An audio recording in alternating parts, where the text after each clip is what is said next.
Aujourd'hui est une saison où tu dois prendre une grande décision. Est-ce que je m'endette auprès d'une banque ou auprès de quelqu'un ou est-ce que je trouve une autre solution?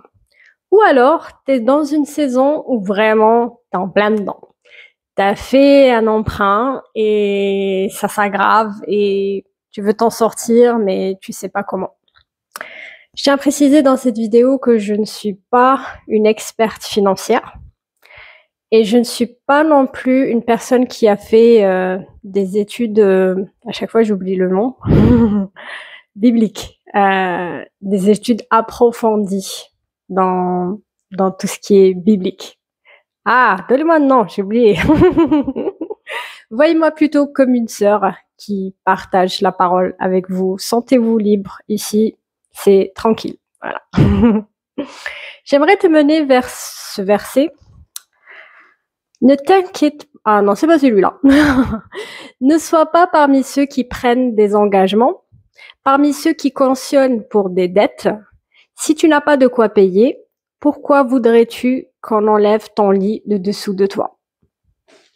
Au départ, je comprenais pas ce que ça voulait dire. Ne sois pas parmi ceux qui prennent des engagements. Je me suis dit, hey, on peut pas éviter tout le monde. Et c'est vrai, hein, franchement, on est amené à être dans le monde, à prêcher la bonne parole, tout ça, tout ça. Donc, tu peux pas vraiment éviter tout le monde. Tu peux faire en sorte que il rentre pas trop dans ton intimité, mais tu peux pas éviter tout le monde. Je pense que ce que cela veut dire, c'est que si toutes tes fréquentations, la majorité, c'est des personnes qui sont dans l'endettement ou qui ont déjà fait un emprunt en dehors de la maison, la voiture, et encore la voiture, voilà. J'ai ma propre pensée. À force de traîner avec ces personnes-là, de les côtoyer, pas traîner, faut être respectueuse, ça va te donner des idées d'endettement. Tu vas te dire, ah, ça a marché pour un tel, elle a acheté sa machine à laver à crédit, et ben, je vais faire pareil.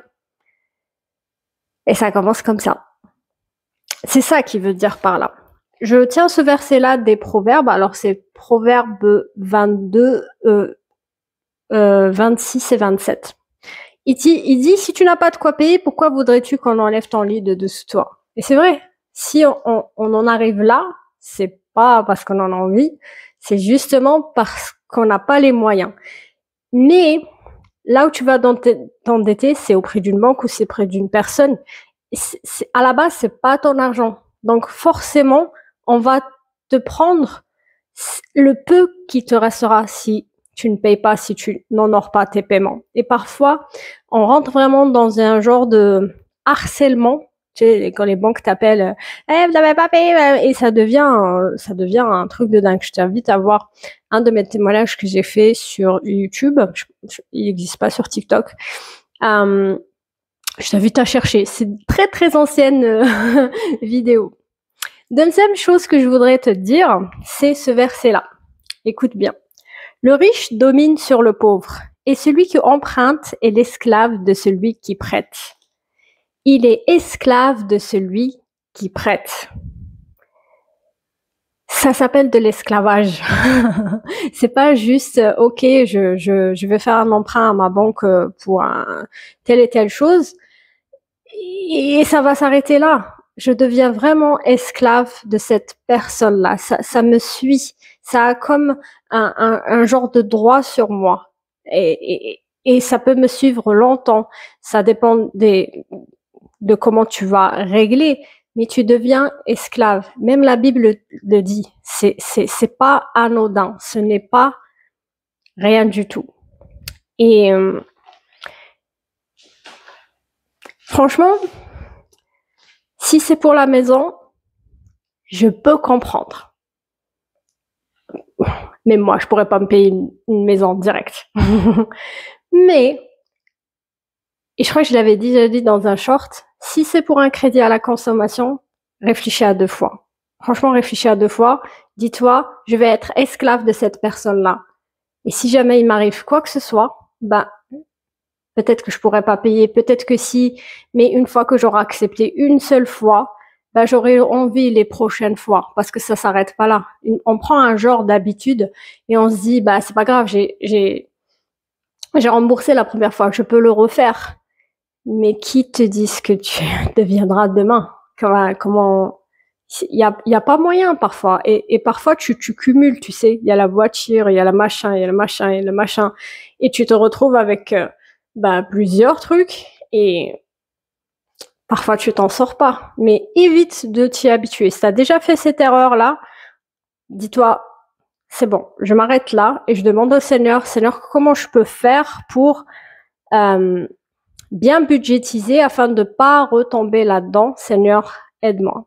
Et j'avais fait une vidéo là-dessus, mais le Seigneur te dit que tu peux lui demander de la sagesse et te la donne sans te faire la remarque de « Ah, mais si tu avais fait ça, tu m'aurais pas demandé la sagesse aujourd'hui, machin, machin. » Il te le reproche pas, il te la donne gratuitement.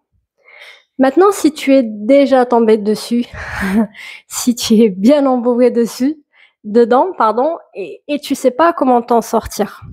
J'ai remarqué un truc, c'est que parfois, c'est même générationnel. Tes parents ont fait un emprunt, ont fait plusieurs emprunts. Ils sont déjà en situation précaire, très difficile. Et toi, tu t'as fait pareil, et ainsi de suite. Et il faut que ça s'arrête vers toi. L'ennemi existe. Et il a besoin d'exister sur Terre. Il a besoin de corps humains. Ils vivent éternellement. C'est des esprits, nous aussi. Nous sommes esprits qui vivons éternellement. Mais notre chair meurt à un moment donné et on a de destination. On est d'accord. Et donc, ils en profitent. S'ils voient une porte ouverte, ah tiens, il s'est rendu esclave d'un tel, je vais lui pourrir encore plus la vie, tu vois. Donc, essaie de couper ce lien générationnel. Prends autorité et coupe le lien générationnel. Je dis, ça s'arrête chez moi, mes enfants, ça sera pas pareil. Et je m'arrête aujourd'hui. Et des fois, tu t'en rends pas compte. Jusqu'à ce qu'un jour, tu pries et le Saint-Esprit te dit, malédiction, ou il y a eu un tel, dans quelque chose qui s'est passé et il faut que ça s'arrête. Il faut que tu pries dessus. Il faut que tu demandes la protection. Et puis là, tu entendras comment le Saint-Esprit, ce qu'il en pense et comment sortir de là. Et il y a des fois aussi, ça n'a rien à voir avec un truc générationnel où c'est pas tes parents ou un truc, mais t'es tombé dedans parce que, je sais pas, t'étais au chômage ou t'as eu un problème et tu as mal géré à un moment donné tes finances parce que t'as été trop gourmand ou peu importe la raison, tu es dedans. Je t'invite sincèrement à... C'est pas que je te demande d'aller en discuter avec tout le monde parce que parfois c'est pire, mais vraiment d'être en prière avec Dieu jusqu'à trouver la paix et trouver une solution. Et ne te dis pas ouais non ça sert à rien et ne le fais pas juste une fois à Seigneur aide-nous, on n'en peut plus. Franchement, attends-toi à lui. Il te donnera la sagesse de savoir comment t'en sortir, comment devenir libre dans cette situation-là. Encore une fois, je suis pas spécialiste, mais j'ai vu que pas mal de personnes s'intéressaient à ce sujet-là et je te bénis. Je prie pour que tu t'en sortes. Je prie pour que cette malédiction s'arrête à toi, que tu passes à autre chose, que tu sois libre dans le nom de Jésus-Christ. Souris, tu es béni. Ciao, ciao.